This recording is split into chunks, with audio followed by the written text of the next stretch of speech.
할렐루야. 우리 고린도전서 1장 1절에서 3절 말씀 가지고 믿는 자가 받을 영광이라는 제목의 말씀을 가지고 말씀을 전하겠습니다. 믿는 자로 할 때는 요한복음 12장에 정확하게 우리에게 가르쳤습니다. 예수께서 자기 땅에 자기 배정되지 아니하였으나 영접한 자 그 그름을 믿는 자에는 하나님의 자녀가 되는 권세를 우리에게 주었다, 그렇게 말씀합니다. 이 말은 믿는 자는 예수님을 영접하는 자, 즉 예수님을 모시고 예수님을 주인으로 섬기며 예수님과 함께 살아가는 사람을 믿는 자라고 하는데, 이런 자에는 하나님의 아들, 딸 되는 권세를 주셨다는 것입니다. 아들의 딸의 권세가 참 귀합니다.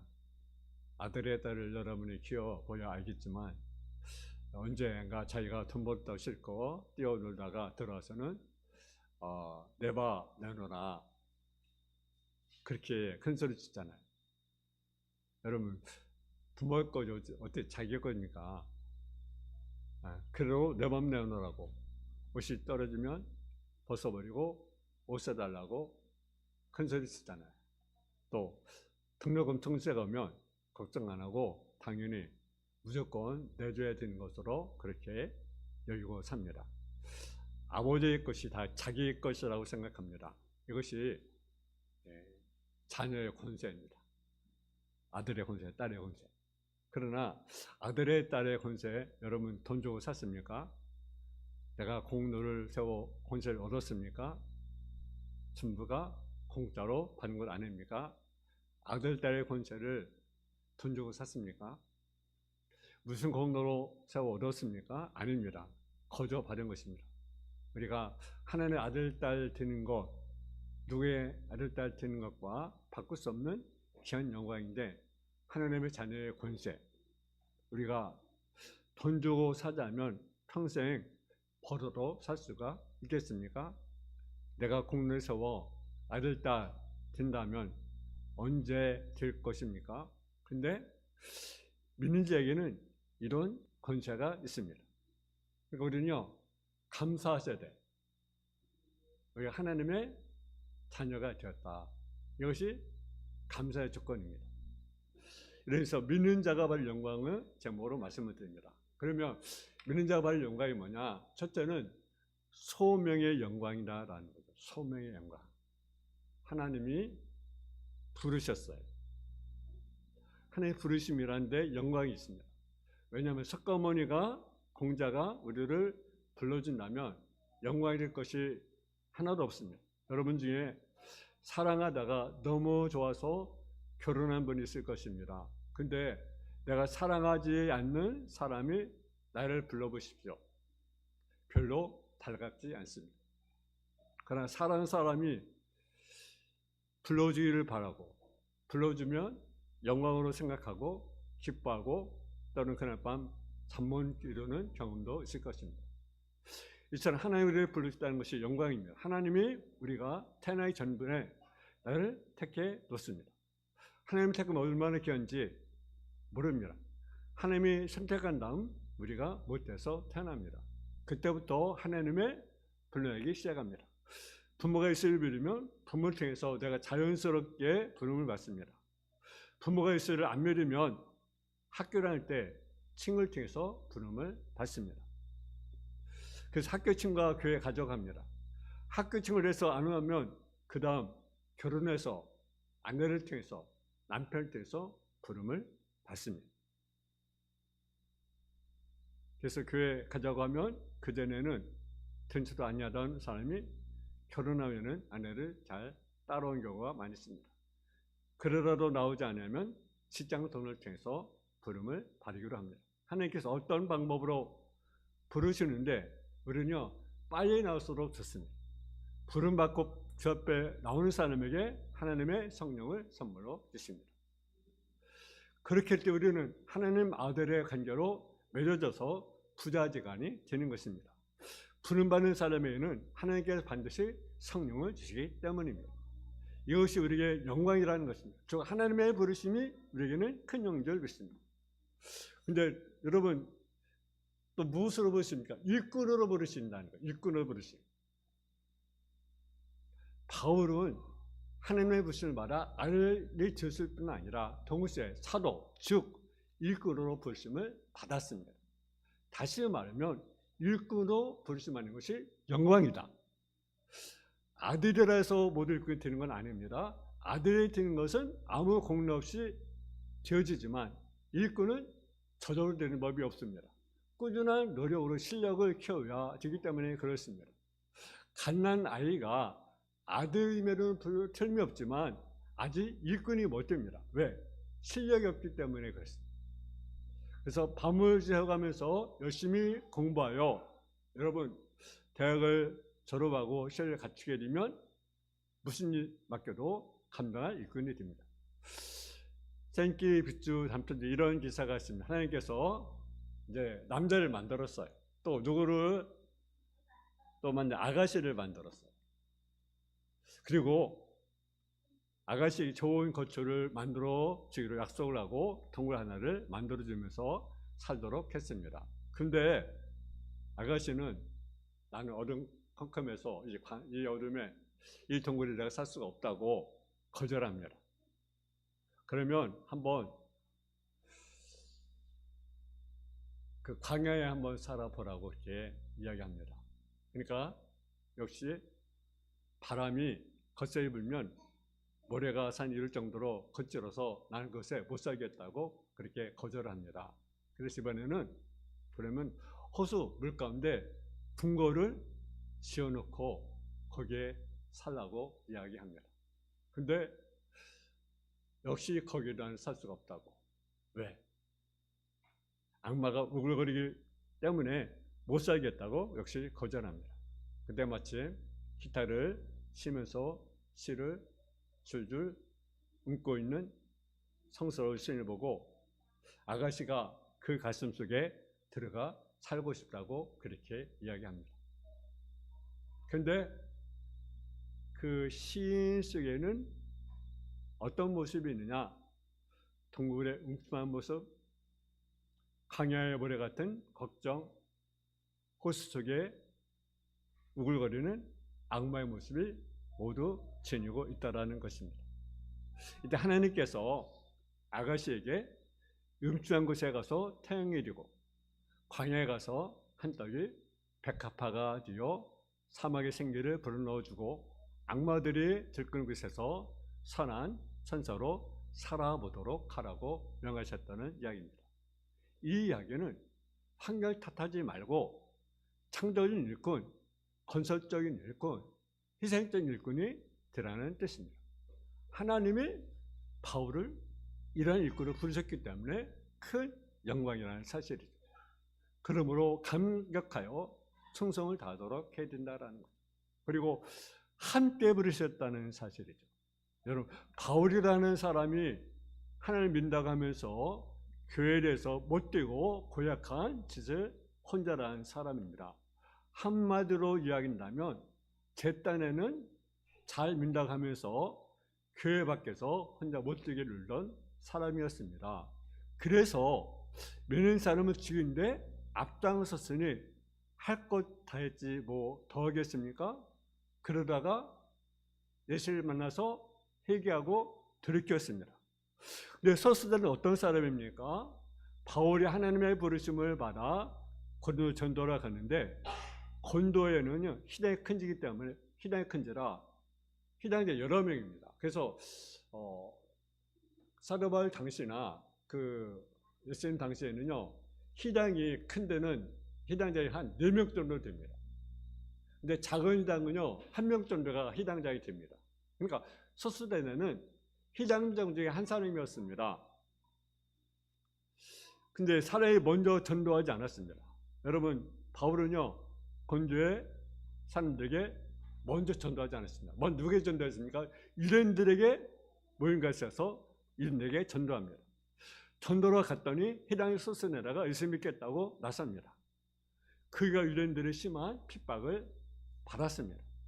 핍박을 인하여 예수 안 믿을 줄 알았으나 오히려 희당을 떠나 바울을 따라서 복음을 듣고 배우고는 열심히 있는 전도자가 되었습니다.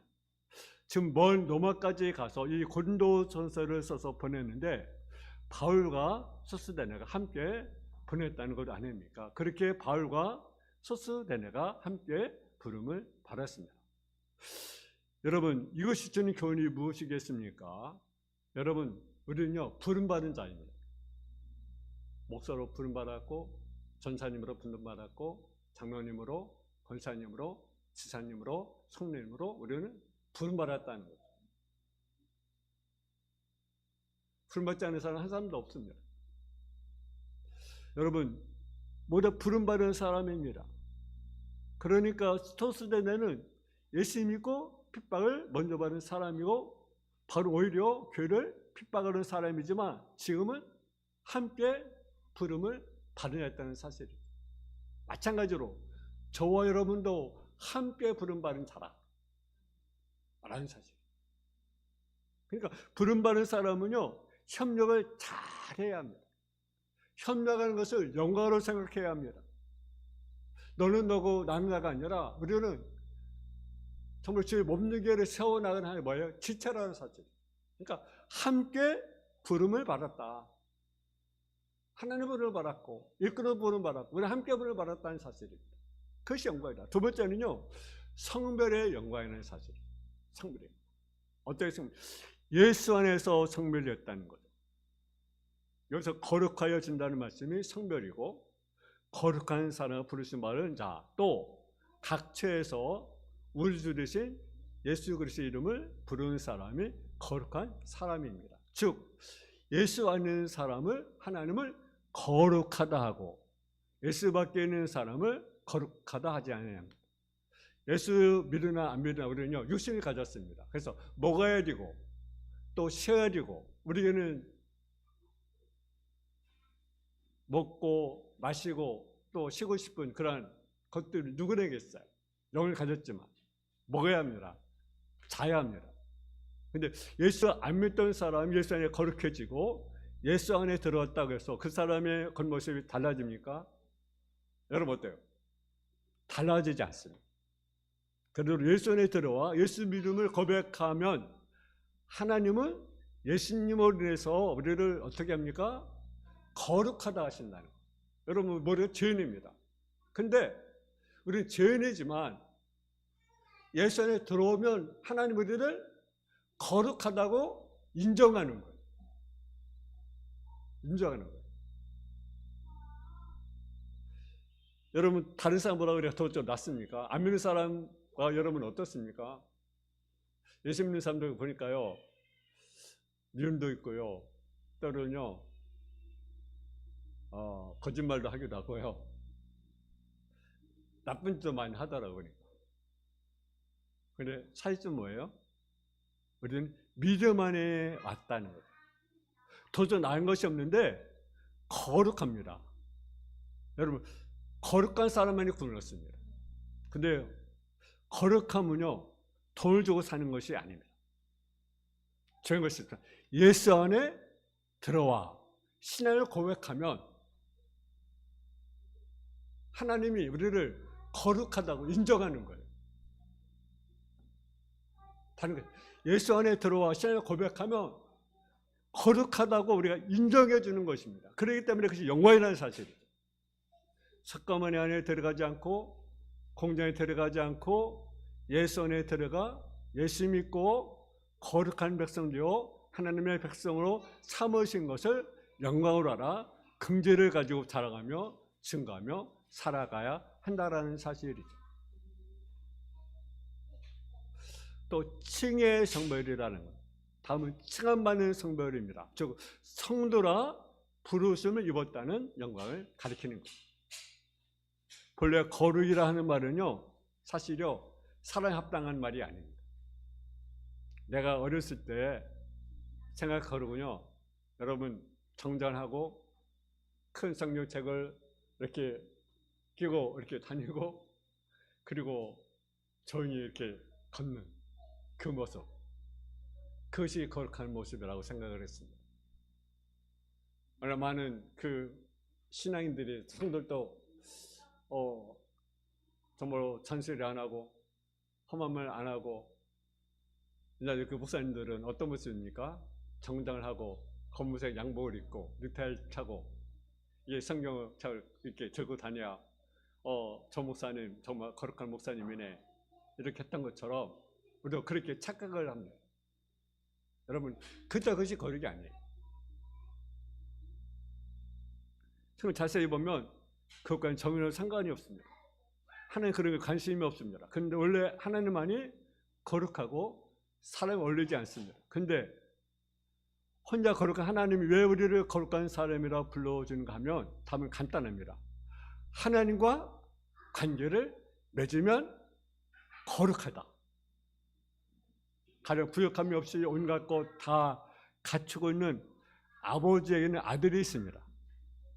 아들이 벌어서 오신 것 하나도 없습니다. 그런데 아들이라는 이 마음으로 다 누리고 살아갑니다. 왜? 아버지가 부자니까. 아버지가 부자니까. 아들도 부자입니다. 그 아버지의 그 아들, 거룩한 아버지의 거룩한 아들, 저 하나님과 인연을 맺으면 저 성령 받아 중상함으로 성도라고 부르심을 받는 것입니다.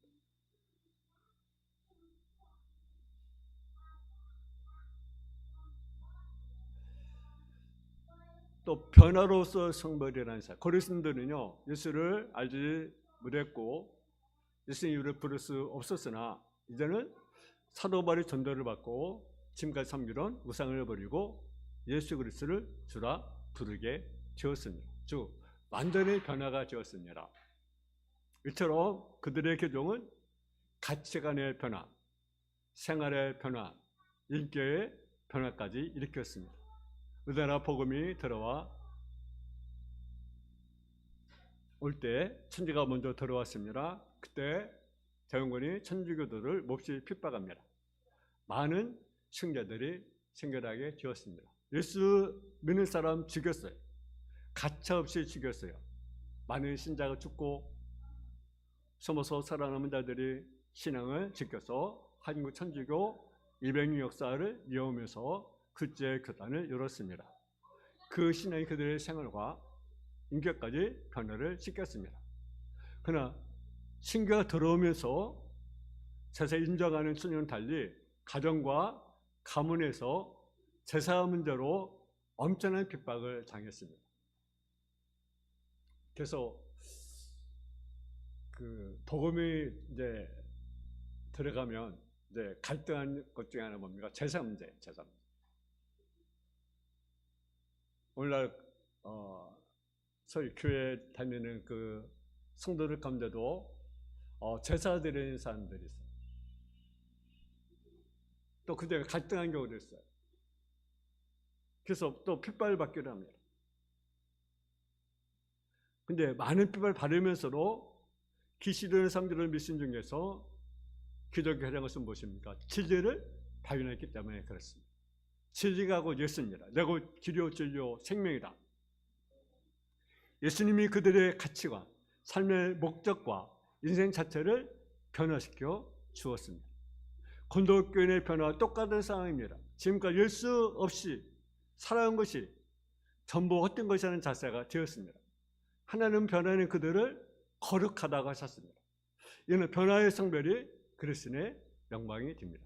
세 번째는 축복의 영광이라는 사실이죠. 어떤 축복입니까? 하나님이 아버지가 되는 축복이에요. 아멘. 하나님의 아버지가 복의 근원입니다. 그리고 복을 주실 때 반드시 하나님이 주시는데 여러분 누굴 통해 주십니까? 다시 예수 그리스도. 하나님 복의 근원이신데 예수 그리스도가 통해서 우리에게 뭘 주셔? 복을 주신다는 거죠. 여러분 수원지의 물이 여러분 도구를 올 때 가져올 때 여러분 어떻습니까? 뭘 통해서 옵니까? 여러분 수도관을 통해서 공급해 줍니다. 하나님 바로 복의 수원이지 그 부분에게까지 연결해 주면 누굽니까? 예수 그리스도. 그분이 그 길이 되기 때문에 그렇습니다. 이처럼 복의 근원이 하나님 아버지가 된다는 사실이 우리 엄청난 영광이라는 사실이죠. 여러분 아브라함 받은 축복이 어마어마합니다. 그런데 하나님이 아브라함의 하나님만 되면 되겠습니까? 여러분 어때요? 그 하나님이요, 저와 여러분 하나님에 대하여. 그렇죠, 여러분. 하나님은 우리 모두의 아버지이므로 아브라함 하나님이 나의 하나님이 되어야 됩니다. 다윗이 엄청난 축복을 줬어요. 그 하나님이 다시 하나만 되겠습니까? 저 여러분 하나님이 되어야 됩니다. 에릭에게 능력 주셨습니다. 그 능력 하나님이 엘리 하나님만 되면 되겠습니까? 따라서 저와 여러분의 하나님. 할렐루야. 아브라함 하나님이 나의 하나님, 다윗 하나님이 나의 하나님, 엘리 하나님이 능력의 하나님이 나의 하나님. 축복도 하나님의 축복이라는데 우리의 영광이 있습니다. 마귀가 축복에 주시겠다고 영광이 될 수가 없고, 석가모니 축복이겠다고 영광이 될 수 없고, 복이 될 수 없습니다. 하나님 자신이 복입니다. 즉 하나님 자신이 우리 아버지 되심이 최고의 영광이요 축복이라는 사실. 또 어떤 복입니까? 은혜의 복이라는 사실이죠. 은혜의 복. 여러분, 신자의 축복 내용 중에 은혜의 비중이 막지장함을 성경에 맞습니다. 은혜라는 말은 어떤 의미가 있느냐? 기쁨이라는 뜻을 가지고 있습니다. 그러니까 여러분, 은혜 받은 우리에서 뭐가 옵니까? 기쁨이 옵니다. 하나님이 모르는 선물에 우리가 값없이 바라는 법이 없습니다.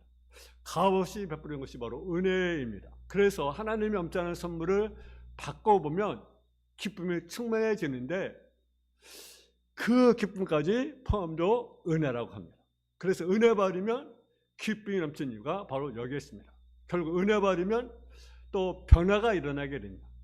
변화가 일어나지 않는 것은 은혜가 아닙니다. 나는 은혜 받았다, 은혜 받았다. 근데 변화가 없어요. 그래서 잘못 받는 거예요. 은혜 받았다면 변화가 되어야 됩니다. 마귀에는요, 불평입니다, 원망입니다, 미움입니다. 그래서 은혜는 신자에게 축복이요 영광입니다. 받을수록 좋은 것입니다. 그리고 은혜는요, 어떤 뜻이 있냐? 기쁜 뜻도 있지만 아무 때나 또 다른 뜻이 있습니다. 한번 따라서 매력. 한번 따라서 매력. 그래서 은혜 받는 자는 매력이 있어요. 매력이란 뭐냐? 마음을 사로잡아 끄는 힘을 가리킵니다. 즉 은혜 받으면 우리 매력을 느낀, 누구의 매력을 느끼느냐? 한번 따라서 예수님에게 매력을 느낀다. 할렐루야. 은혜 받은 자는 예수님의 매력을 느낀다는 거죠. 은혜 받기 전에는 예수에 대해서 별 관심이 없어요. 느낌이 없어요. 감격이 없어요. 근데 은혜 받고 나면요, 예수님 없이는 못 사는 거죠. 매력이 이루기 위해서 예수님께 매력이 끊기는 거죠. 예수님 없이는 못 살겠다고 하는 정도로 매력, 그걸 느끼는 거죠. 예를 들면 막달라 마리아, 여러분 경우, 마리아의 경우 갔다고 할 수가 있습니다. 그러니까요, 여러분 막달라 마리아는요, 예수님께 매력을 느끼니까요, 자기를 팔아, 여러분 어때요? 300년 그런 옥합을 깨뜨리잖아요. 그럼 은혜 받아야 믿음 생활을 제대로 할 수가 있다는 거죠. 여러분, 마리아 앤더슨에 대한 가수입니다. 여러분, 100명의 목사보다 낫다고 말하는 사람이 있을 정도입니다. 그가 뉴욕의 타운홀에서 처음 독창을 가졌습니다. 근데 그 음악병은요, 형편이 없이 나빴습니다. 그래서 너무너무 실망했어요. 독주했는데 너무너무 자신을 실망했어요. 그때 어머니가 충고를 해줬습니다. 그것이 뭐냐? 은혜가 의뢰보다 먼저 와야 한다. 먼저 은혜를 받아야 한다. 먼저 은혜가 돼야 된다. 그 말을 충격받았습니다. 그래서요, 마리아 앤더슨요, 이제는 은혜를 받는 거예요. 은혜를 받고 찬양하는 거예요. 그럴 때 부른 노래마다 만년의 신금을 울렸습니다. 이제 은혜는 신자의 복이요 영광이라는 사실입니다. 여러분, 은혜를 받아야 합니다. 은혜는 뭐예요? 기쁨. 은혜는 뭐예요? 매력. 여러분 속에 기쁨이 있습니까? 여러분이 정말 예수님께 사랑받아 살아갑니까? 은혜를 발휘합니다. 어떤 측면 평강의 축복이라는 사실이죠. 은혜 뒤에 오는 것이 평강입니다. 즉 은혜의 결과입니다. 은혜의 원천이 하나님이시고 예수를 통해서 임한다면 평안도 역시 마찬가지라는 사실이죠. 그래서 예수께서 살주는 것과 같지 아니하는 평안은 너에게 끼친다고 우리에게 말씀하고 있습니다. 평안은 하나님의 평안이요 하나님 함께하는 평안입니다. 역대하 14장 7절에 보면 하나님은 아사 왕과 그 백성에게 사방의 평안을 주었다는 말씀이 있습니다. 사방의 평안이란 빈틈없는 평안, 온전한 평안을 의미합니다. 다른 말로 표현하면 평안이 정착되었다는 것입니다. 사람은 육신을 가지고 살기 때문에 생활의 평안이 있어야 합니다. 근데 육신의 문제가 해결될 때 생활의 평안이 오게 됩니다. 육신의 문제가 해결이 안 되면 생활의 평안이 올 수가 없는 거죠. 근데 그보다 더 중요한 것이 있습니다. 아무리 생활이 풍족하여도 질병에 걸리면 물질의 풍족함이 별 의미가 없습니다. 그 이유는 소유한 것을 다 주어도 사람은 건강을 원하기 때문입니다. 근데 육신의 평안은 더 중요한 것이 있습니다. 그것이 뭐냐? 가정의 평안이라는 사실. 자신이 생활하면서까지 가정의 평안을 사람들은 구하기 때문입니다. 그리고 그보다 더 귀한 평안이 있습니다. 그것이 뭐냐? 심령의 평안이라는 사실이죠. 생활의 평안, 여러분 그런 가정의 평안도 있지만 심령의 평안하지 못하면 우리는 불행한 자인 거죠. 왜 많은 사람이 자살합니까? 심령의 평안이 없기 때문에 많은 걸 가졌어도 자살하는 거예요.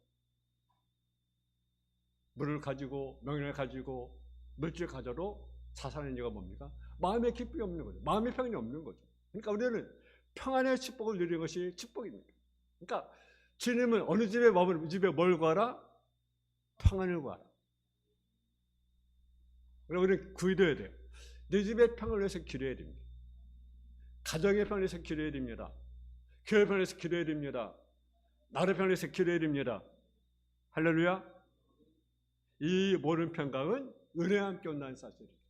그러니까 우리는 축복의 영광을 우리가 누려야 된다는 거예요. 근데 예수의 믿는 자들이 이런 축복의 영광을 누리지 못하면 안 되잖아요. 하나님 우리 아버지인데, 그분에게 은혜를 주시는데, 그분에게 평강을 주시는데, 여러분 이 영광을 우리가 누리기 원합니다. 우리 믿는 자다, 믿는 자로서 우리가 이런 영광 누리는 저와 여러분의 삶이 되어지기를 주님의 이름으로 축원합니다. 하나님 아버지 하나님, 은혜와 사랑의 감사함을 드립니다. 우리가 믿는 자로서 정말로 부르심의 영광을 누린 자임을 알게 하여 주시고, 성물의 영광을 누린 자를 알게 하여 주시고, 축복의 영광을 누린 자의 축복을 누리길 원하는 하나님은 우리의 아버지십니다. 그분의 축복의 근원이십니다. 그분부터 우리가 받은 축복을 누리게 하여 주옵소서. 아브라함의 하나님이 나의 하나님이십니다. 다윗의 하나님이 나의 하나님이 되십니다. 엘리야의 능력의 하나님이 나의 하나님이십니다. 하나님, 이러한 고백이 우리 삶 가운데 나타날 수 있도록 주여 도와주옵소서. 은혜의 축복을 누리길 원합니다. 아버지, 우리 속에 기쁨이 넘치는 삶을 살길 원합니다. 예수님에게 우리가 살을 펴는 삶을 우리가 살아갈 수 있도록 주여 도와주옵소서. 또 우리의 삶 가운데 평안을 누리길 원합니다. 가정에, 교회에, 우리 삶의 현장 가운데, 생활에, 아버지 모든 면에 우리의 평안을 누리는 축복을 누리는 성도의 삶의 모습이 되게 하여 주옵소서. 예수님의 이름으로 기도했습니다. 아멘.